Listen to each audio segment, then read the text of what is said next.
thought I'd give you guys a quick update on the red Camaro. Here she is. She's alive and well. The fuel pump and the water pump recently went out, so they had to be replaced. And I think my niece had it straight piped. So let's hear how it sounds. For those of you who may not be familiar with this car, this used to be my Camaro, and I sold it to my sister for my niece who started driving. It's a good car, and I made quite a few videos on it, so if you haven't seen those, be sure and check them out. I want to get one of these for the 96.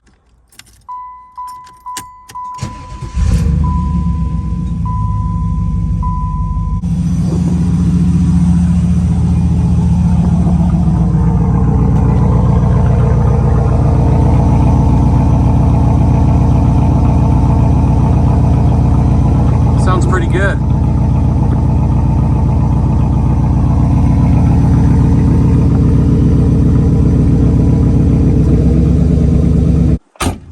Well, there you go.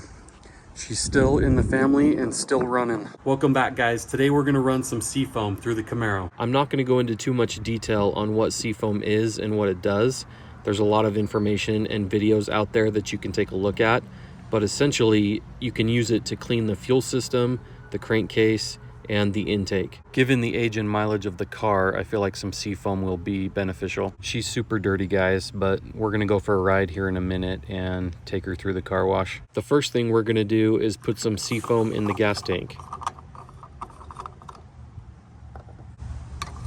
The instructions on the can say to use 1 ounce of seafoam per gallon of fuel. I like my treatments to be a little more concentrated, so I'm going to use a little bit more than that. This is perfectly safe because seafoam is petroleum based, and the more seafoam you use, the better it cleans and lubricates. I have about 11 or 12 gallons of gas in the car right now, and each can is 16 ounces. So I'm just going to go ahead and use the entire can. And again, this will clean and lubricate the fuel system. The next thing we're going to do is put some seafoam in the crankcase. And the instructions on the can say to use 1 ounce of seafoam per quart of oil. This LT1 engine takes about 5-ish quarts of oil, which would call for about 5 ounces of seafoam. But as I mentioned previously, I like my treatments to be a little more concentrated, so I'm probably going to use about 6 or 7 ounces. Seafoam doesn't change the viscosity of the oil. It will liquefy any sludge or varnish, as well as clean the internals of the engine. I'm going to leave this in for at least 100 miles, but no more than 300, and then I'll change the oil. The next thing I'm going to do is spray some seafoam into the intake. I'm going to hook the spray tube into the throttle body and spray the seafoam in while my wife runs the car at 2,000 RPM. And this will clean carbon deposits off of the valves as well as the top of the cylinders. Good to go.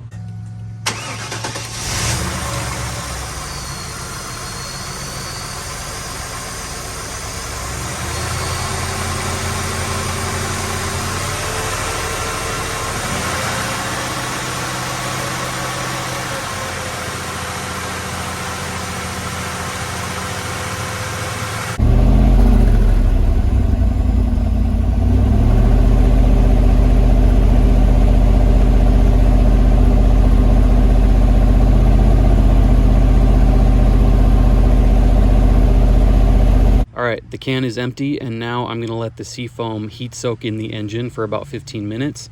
Then I'm going to start the car up and we will see if any of those carbon deposits burn off.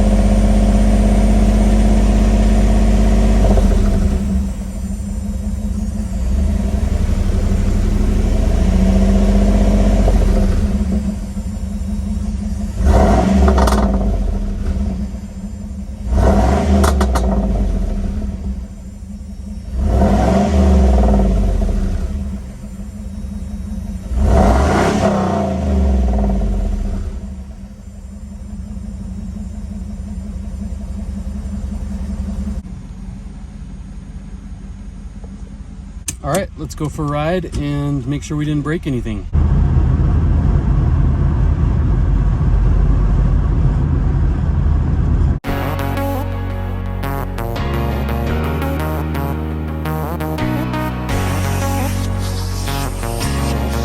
The car seems to be running great, but we do have a check engine light. Whenever you spray seafoam through the intake, the car stumbles and misfires pretty good.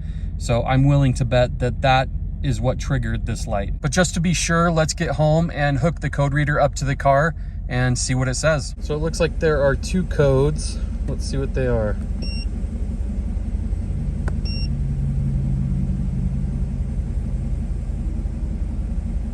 O2 sensor and O2 sensor. All right, I'm gonna try erasing these codes.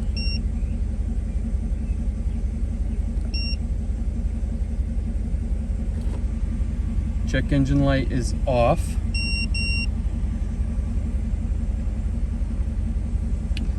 So now what I'm gonna do is turn off the car and then start it up again and see if the check engine light stays off.